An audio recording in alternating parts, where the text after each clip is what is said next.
une fête toute de couleurs, de musique et de témoignages de foi en l'honneur de l'un des saints les plus connus du monde.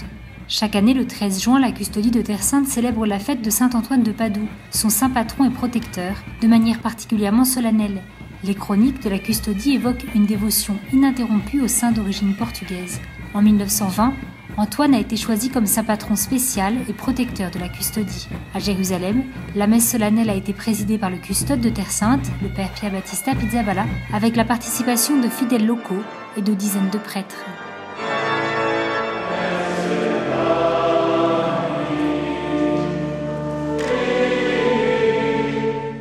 La santità non ha tempi che finiscono. La sainteté est intemporelle, ce n'est rien d'autre que rendre un témoignage visible de Dieu parmi les hommes. Et cela est toujours quelque chose d'actualité, valable de tout temps. Saint Antoine, quant à lui, est un saint très populaire, qui fait l'objet d'une grande dévotion et d'un grand attachement. L'intercession de Saint Antoine est aussi vécue de la même manière. La presenza di Sant'Antonio è un grande aiuto anche in questo senso. La célébration a vu également la participation de représentants des différentes communautés chrétiennes de Jérusalem, un signe de l'œcuménisme vécu dans ce pays qui arrive le jour même où le pape François a évoqué la possibilité de fixer une date unique pour Pâques, justement pour encourager l'unité des églises. Le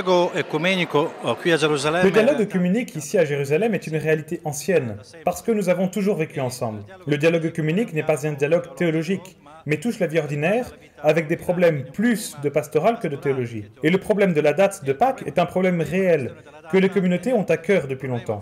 Je souhaite que nous puissions parvenir à un accord complet sur ce sujet. Et je suis sûr que quand cet accord aura lieu à Jérusalem, il aura lieu également dans le monde entier. Su questo, io sono certo che quando ci sarà questo accordo a Gerusalemme ci sarà in tutto il mondo.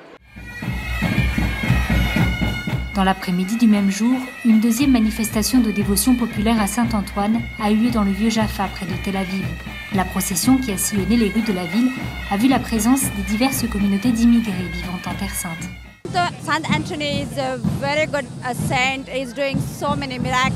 C'est vraiment un grand saint, il a fait beaucoup de miracles pour nous. Beaucoup d'Indiens ont une dévotion à Saint-Antoine. Tous les mardis, nous faisons une neuvaine à Saint-Antoine. Les gens aiment prier Saint-Antoine et il a fait beaucoup de miracles pour nous.